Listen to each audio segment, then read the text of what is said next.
Muy bien, pues ya regresamos y nos da mucho gusto saludar esta tarde al licenciado Reinaldo Cepeda, Luis Reinaldo Cepeda, que él viene de Sereni, pues él es especialista en rehabilitación. Licenciado, buenas tardes. Siempre le decimos doctor, pero insiste mucho en que le digamos licenciado. Muy a gusto con ser licenciado. Así es, así. Pero está muy ligada su profesión a la medicina, o sea, usted tiene que estar... Junto con pegado, exactamente. Bueno, tú tienes una hija que también estudia esto, ¿no? Federico, y están ustedes íntimamente ligados al mundo de la medicina. Sí, de todas las maneras. La medicina física y la rehabilitación es una especialidad médica. Y los fisioterapeutas, que en este caso somos nosotros, nos encargamos a relacionarnos con ese equipo de trabajo y poner en funcionamiento los mecanismos de trabajo que existen para la rehabilitación, es decir, los agentes físicos, los ejercicios físicos, etcétera, para mejorar la calidad de vida de aquellos pacientes que necesiten. Y por otra parte, como decía, estamos ligados a los médicos porque como atendemos enfermedades neurológicas, enfermedades ortopédicas, enfermedades deportivas, nos ligamos con todos los médicos que de una u otra forma tienen que ver con la especialidad, es decir, con el diagnóstico y con la recuperación del paciente. En ese caso, como licenciado en rehabilitación, ¿realizan el diagnóstico o tienen que ir diagnosticados? Bueno, el paciente debe venir diagnosticado. Es el diagnóstico médico. Médico, exacto. Pero nosotros, de acuerdo al racionamiento de fisioterapia, hacemos un diagnóstico en fisioterapia. Muchas veces el paciente viene y ya con eso cree que puede empezar, pero si yo no hago un diagnóstico de rehabilitación, es decir, en base a lo que me aporte el médico de acuerdo a la enfermedad que tiene, las características, etcétera, a partir de ahí yo le hago una consulta. Y entonces en esa consulta yo me nutro de toda una serie de elementos y para yo poder hacer un diagnóstico de rehabilitación y poder proponer un programa de trabajo acorde a las necesidades que tiene ese paciente.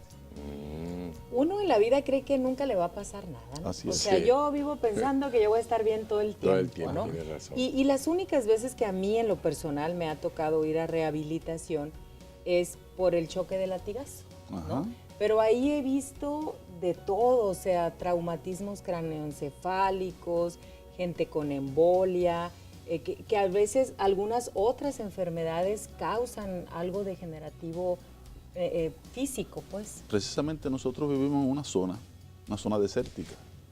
Hay enfermedades que le llaman enfermedades raras, enfermedades que son muy poco frecuentes, que en muchos de los casos son enfermedades desmielinizantes, son enfermedades que atacan el sistema musculoesquelético y por un lado privan de la movilidad de las personas. Esas enfermedades raras, por sus características, son muy difíciles de tratar, incluso de la recuperación. Nosotros hemos tenido muy buenos resultados en ese sentido. Hemos trabajado algunos casos con resultados, como les decía, muy positivos. Y nosotros fundamentalmente lo que valoramos es la secuela que dejó la enfermedad. Es decir, basado en los elementos propios del diagnóstico que tiene, vemos las secuelas que quedan, es decir, lo que quedó bueno para poder trabajar. Decimos lo que quedó bueno es porque nosotros trabajamos sobre los elementos residuales. Los elementos residuales quiere decir que si tú tuviste una afectación, pero hay algunos elementos que no te dañó, esos elementos que no te dañó, yo trato de agarrarlo por ahí a empezar a recuperar las funciones que perdió. Le decía en una entrevista anterior que basado en el principio de la neuroplasticidad del sistema nervioso, que a través de estímulos permanentes y lo suficientemente intensos, poder activar algunas neuronas que no cumplen función para que cumplan la función de las que ya no. Dentro de la rehabilitación, esto es parte de la estimulación que se hace, no solamente cuestión física, sino la estimulación mediante, no sé, agentes físicos. Eso se llama agente físico. Es decir, está el ejercicio físico que actúa directamente sobre el aparato muscular y es decir, a través de una información propioceptiva actúa hacia el cerebro. Y por otro lado están los agentes físicos, que están la electroterapia, el láser, el ultrasonido y bueno. Y todo eso forma parte de la rehabilitación. Entonces, en ese caso, ahí es donde juega el papel de la consulta nuestra, de poder poner de manifiesto qué voy a hacer con un paciente que yo con tales características. Ahí yo empiezo a trabajar todos los elementos que tengo para poder trabajar con él y le pongo un programa de trabajo.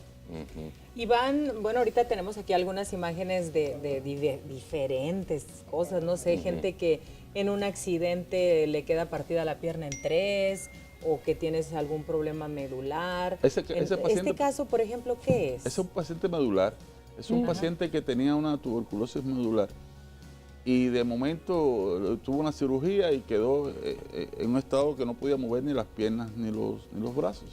Yo quería traerlo físicamente hoy aquí, pero bueno, por cuestiones de trabajo no pudo venir porque está ya laborando, ya ese hombre está incorporado a la vida laboral. ¿Ya? Sí, ese hombre ya lo tuvimos hace unos meses atrás y ya está incorporado a la vida laboral. Él es profesor de deporte, de educación física. O sea, él entra a una operación y sale paralizado. Sí. Y entonces fuimos trabajando con él y progresivamente fue recuperando. Y lo soltamos trabajando, ya caminando ya con bastones. Él ya está rehabilitado. Sí, ya él está trabajando, ya él se incorporó a la vida social. ¿Así llegó, doctor? No, ya llegó paralítico, él no podía mover nada. Caray. Él llegó encamado que no podía mover ni las piernas ni los brazos y fue recuperando. ¿Cuánto tiempo duró la rehabilitación, licenciado? Este compañero creo que estuvimos alrededor de entre 4 y 6 meses. Y entonces tuvo que irse porque bueno, ya tenía que incorporarse. ¿Era doloroso para él? Debe de haberlo sido. Bueno, más bien traumático desde el punto de vista de que, bueno, una persona que habitualmente, que actúa y de momento se ve postrado en una cama, es complejo desde el punto de vista psicológico. Pero en la medida que fue recuperando la movilidad, fue recuperando funciones, él ya empezó a sentirse de otra manera. Y bueno, aquí lo ven, todavía ahí no habíamos terminado el trabajo, estábamos en una etapa intermedia más o menos, pero... ¿Diario iba él a rehabilitación o cada cierto tiempo? No, él iba diario. Diario. Él tenía una sesión diaria de rehabilitación. Y en ese sentido, bueno, yo pienso que salió, es decir, le dimos de alta con una buena recuperación. Aquí el ir a terapia debe de ser una recomendación de nuestros médicos, una recomendación de nuestros familiares o de otros enfermitos. ¿Cómo se da? Mira, la fisioterapia es una especialidad que podemos ponerla desde la edad antigua. En los últimos años, los últimos 30 o 40 años, cada día ha cobrado una mayor importancia. Hemos visto, bueno, la creación de instituciones, de escuelas. Primero están las de los médicos y luego en el estado, por ejemplo, se han creado escuelas que han creado la especialidad de licenciatura en fisioterapia. Es una especialidad que está prácticamente... es decir, está muy comprobada los efectos favorecedores en enfermedades de tipo neurológica, en enfermedades de tipo ortopédica, en enfermedades de tipo deportiva, los resultados que tiene. Claro. Sin la aplicación. Todavía no estamos a la altura que podíamos tener en el sentido de que todos los médicos a veces no te mandan. Hay una cierta renuencia, ¿no? Hay algunos casos específicos que renuente a mandar, pero bueno, ya eso es una... Pero hay otros médicos que pero dicen en la mayoría, todo. mayoría de los casos, tenemos afluencia que los médicos lo mandan a medicina física. Entonces el paciente ahí escoge. En muchos casos el médico, bueno, puede recomendar a uno o a otro de acuerdo a los conocimientos que tenga. Y en otros casos la recomendación del paciente por un familiar, un amigo, un vecino, o si no, buscan la guía telefónica, o buscan, no sé. O en estos programas que ves y dices, oye, yo tengo eso, ves, o me pasó eso. Ahorita hablando de eso, estamos viendo un video, perdón, que me metas ahí, está un muchachito en rehabilitación con unos aparatos en las rodillas. ¿Qué tuvo el accidente? Ese paciente tiene una lesión medular, es decir, de un accidente automovilístico hubo un daño medular que le impide la movilidad y la sensibilidad de las piernas. Este muchacho. Sí. Este muchacho, entonces, es la de los jóvenes, sí, ¿no, Doc? Los accidentes. Ahí nosotros estamos tratando ahora, estamos en una etapa donde ya estamos comenzando a ponerlo de pie, porque él quedó sin posibilidad de pararse ni de caminar. Ya con esos aparatos estamos en la etapa del equilibrio estático, con la posibilidad de que camine. Primero vamos a caminar en las paralelas, luego va con las andaderas, con bastones, con andaderas y hasta donde llegue. ¿Y qué pronóstico Y la posibilidad, siempre los pronósticos son reservados, nosotros no podemos decir. Pero lo que sí, en cada medida que vaya trabajando y vaya viendo resultados, hasta donde llegue. Eso tiene que ver mucho también la paciencia y el esfuerzo que le ponga Tiene el que ver paciente. mucho, tiene que ver los programas de trabajo. A veces puede haber 2 terapistas con 2 programas diferentes, uno va a dar mejor resultado que otro. A veces la gente piensa, no, va a terapia y todos son iguales. No, todos no son iguales. Con uno puede tener resultados y con otros no. A veces, pero eso es una decisión de la persona que en cuestión, ¿no? La que recibe la terapia. Me ha tocado casos de que han ido a un lugar y no han visto resultados y se han ido a otro y han visto resultados. Entonces eso tiene un factor importante. La experiencia, el programa que le aplique, también tiene mucho que ver la intención que ponga el paciente, la motivación que tenga para seguir adelante. Hay muchos factores que implican que haya un desarrollo adecuado. El hecho de hablar con ellos, mira, esta muchachita es una enfermedad rara de esa. De la que comentó ahorita. Que dejó cuadripléjica ella tuvo una, creo que es una mielitis transversa. No, mentira, fue un Guillain-Barré.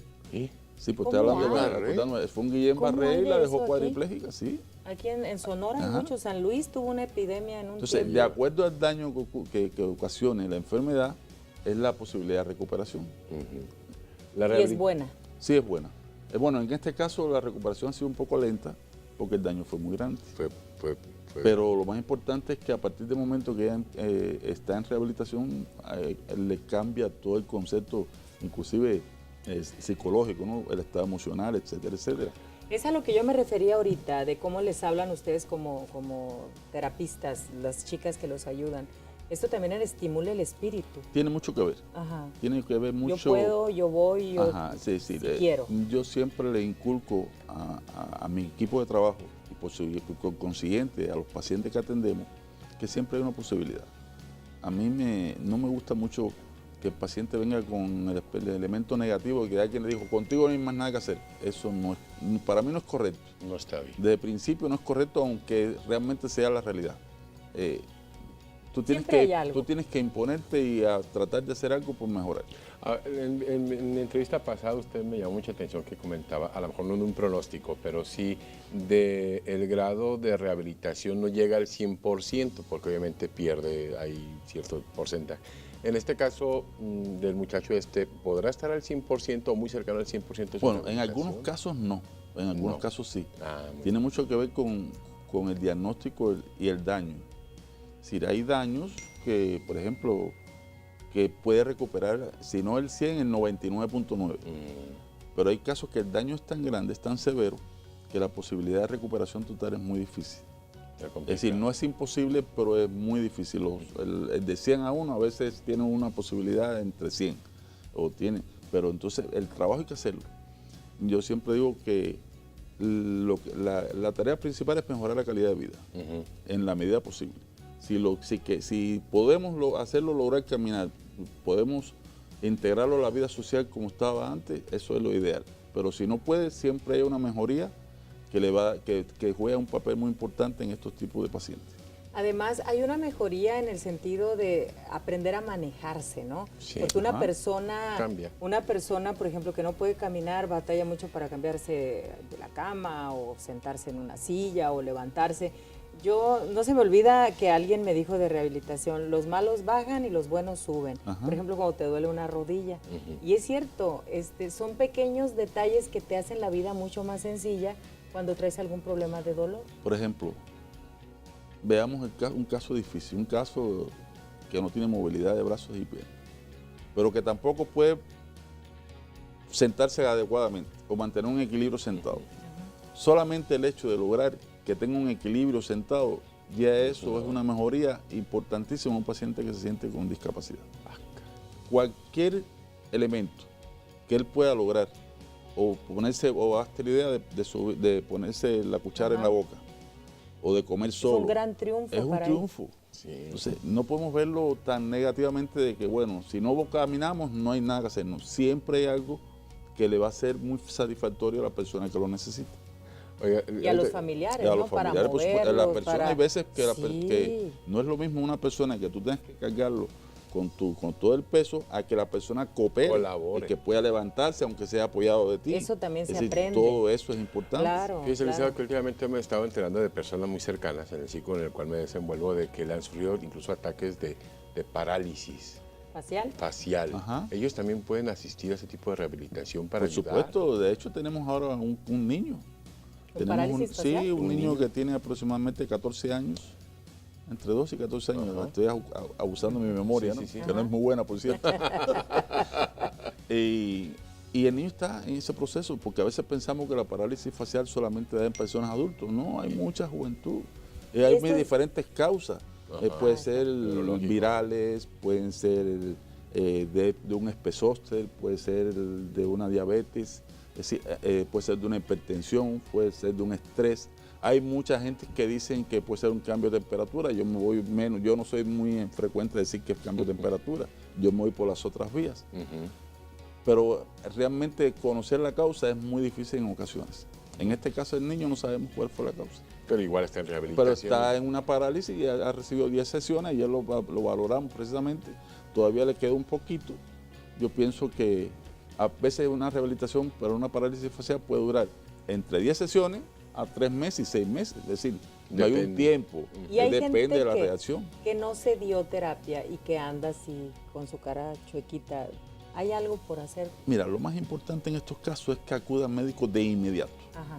La prontitud con que el médico de base, que en este caso puede ser el neurólogo, el internista, no sé, el médico, le va a poner un tratamiento, que pues, hay varios esquemas de tratamiento. Según el médico en cuestión, va a poner que él tenga mejor resultado.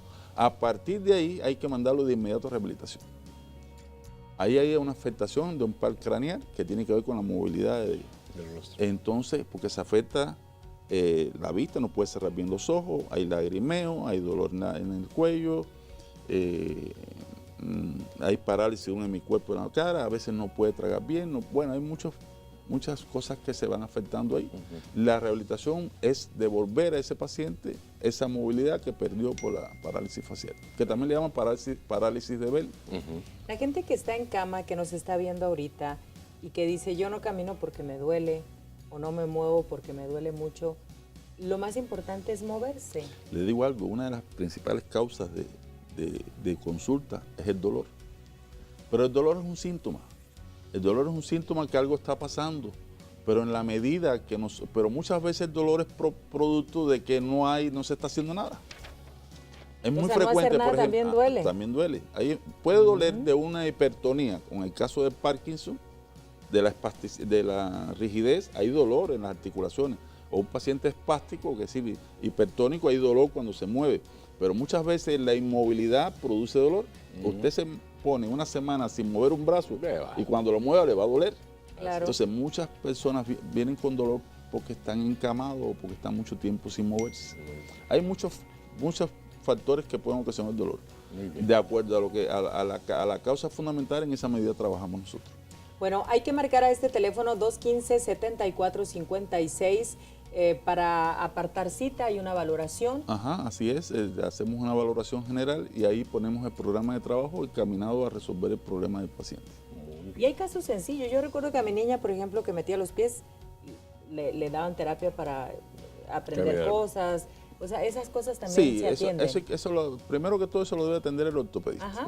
El ortopedista es el que ve el caso, le pone un tratamiento y si es propicio a rehabilitación lo manda. Y si no, bueno, con el mismo Pero ustedes también lo atienden. Por supuesto. Claro que sí. Por supuesto. Perfecto. Muy bien, pues ahí está Sereni en Nayarit. Nayarit 122, entre Reyes y Naranjo. Muy fácil. Ahí a mano está, izquierda no tiene problema de estacionamiento. A mano izquierda hay estacionamiento y todas las facilidades, por supuestísimo, para que usted entre pues, en silla de ruedas o en andadera, como sea, con las rampas con la inclinación correcta, porque hay unas que, híjole, uno baja así, ¿no? Yo los invito a que vayan con nosotros. Vamos a ir. Ahí lo vamos a recibir familiarmente. Ah, claro que sí, claro que licenciado, sí. muchas gracias. Gracias, licenciado. Con permiso. Bueno, pues fíjese nada más, yo tengo una invitación, la Arquidiócesis de Hermosillo, le invito a usted con la participación de la Escuela Musical Diocesana y 12 músicos de orquesta de cámara han preparado una serie de conciertos gratuitos de música sacra.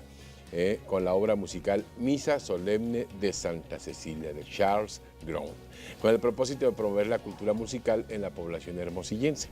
La presentación de estos conciertos será a las 8 de la noche, hoy miércoles 22 en la Capilla de Fátima, lunes 27 en la Capilla Jesús Buen Pastor y el martes 28 en la Capilla María Madre del Redentor. Son conciertos totalmente gratuitos y una gran oportunidad para disfrutar de la música sacra hoy en la noche en la Capilla de Fátima. Y bueno, yo les quiero invitar para que vayan a cualquiera de las ubicaciones del Grupo Nayar, donde tiene para usted ofertas extraordinarias para esta temporada de frío. Mire, hay en especial lo que es el boiler de paso, que está en 1,300 pesos para un servicio, y también las regaderas eléctricas de 220. Pero además, en el showroom de la Colosio, el Grupo Nayar va a encontrar estos muebles para el jardín, para su casa, para la sala, en fin, y una de esas, lo que se andan usando a las paredes esas verdes, ahí muy suaves, muy bonitas, ahí las va a encontrar en Grupo Nayar, en el showroom que está por la Colosio junto al Campo Grande. Pregunte por los descuentos de temporada y también por la iluminación navideña y la decoración que está bien bonita en Grupo Nayar. Espere sus ubicaciones y aproveche estas promociones que tiene para usted por temporada de noviembre y diciembre. Me encantan esos juegos de jardín. Debes de verlos, amiga, te van a gustar. Me encantan. Yo creo que hoy en la tarde me voy a dar una vuelta. Y vas a ver que te van a encantar. Una vuelta, sí. Vamos a una pausa, regresamos.